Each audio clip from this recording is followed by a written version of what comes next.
உங்கள் நண்பர் யாரென்று கூறுங்கள், நீங்கள் யாரென்று நான் கூறிவிடுகின்றேன் என்பது போல் உங்களுக்கு பிடித்த புத்தகத்தை என்னவென்று சொல்லுங்கள், நான் நீங்கள் யார் என்று சொல்லிவிடுகின்றேன். அந்த அளவுக்கு ஒரு மனிதனின் இயல்பை ஒரு புத்தகம் வெளிப்படுத்துகின்றது. புத்தகம் மீது தமிழக மக்கள் எந்த அளவுக்கு ஆர்வம் கொண்டுள்ளார்கள், நேசிக்கிறார்கள் என்பதை அறியும் ஒரு முயற்சி தான் இந்த செய்தி தொகுப்பு. பல புதிய அம்சங்களை தன் அகத்தே கொண்டுள்ளது புத்தகங்கள். ஒரு மனிதனுக்கு பிடித்த 100 விஷயங்களில் புத்தகத்திற்கு என்றும் தனி இடம் உண்டு.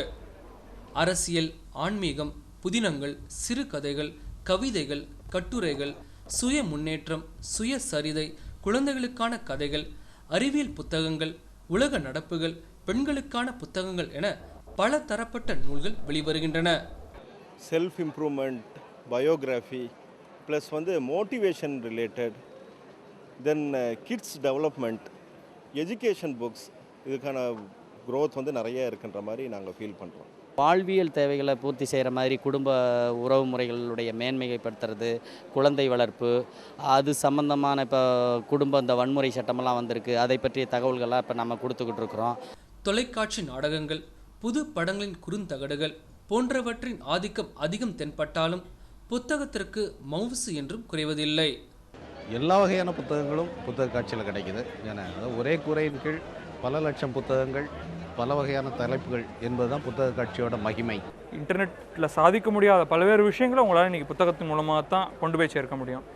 நிர்ணயிக்கப்பட்ட விலையில் நல்ல தாள், வடிவமைப்பு, இறுதி கோப்பு போன்ற அம்சங்களில் எந்த ஒரு தர குறைபாடுமின்றி தமிழ் பதிப்புகள் வெளிவருகின்றன. சிவகாசியில் மட்டுமே இந்த வண்ணங்கள் அந்த மாதிரியாக பார்க்க முடியும். சென்னையிலையும் இந்த மாதிரியான வசதிகள் நிறைய வந்தாச்சு. உங்களை தெரியுமா உங்களுக்கு என்ற தலைப்பில் கேள்விகள் மூலம் ஒருவரை பற்றி அறிந்து கொள்ளும் ஒரு புத்தகத்தை நான் வெளியிட்டுள்ளேன். புத்தகம் வெளியிட ஆர்வமும் ஓரளவு திறனும் சிறிது நிதி ஆதாரம் இருந்தால் போதுமானது. எல்லோரிடமும் ஒரு திறன் உள்ளது. அந்த திறமையை நாமும் பயன்படுத்தி கொள்ள வேண்டும், சமுதாயமும் பயனடைய வேண்டும் என்பதை அனைவரும் உணர வேண்டும். தமிழ் கொடி என்ற இந்த புத்தகத்தை 2 வாரங்களில் தொகுத்து வெளியிட்டுள்ளார் செந்தில்நாதன். தமிழ் படைப்பாளிகள் மட்டுமல்லாது உலக தமிழர்கள் பலர் இந்த புத்தகம் வெளிவர சாத்தியமாக இருந்துள்ளனர். அமெரிக்காவிலேருந்து 2 பேர் இருக்காங்க, கனடாவிலிருந்து, யூரோப்பிலிருந்து 2 பேர் இருக்காங்க, வளைகுடா நாடுகள்லேருந்து, ஆஸ்திரேலியா, சிங்கப்பூர், மலேசியா, அப்புறம் இலங்கை.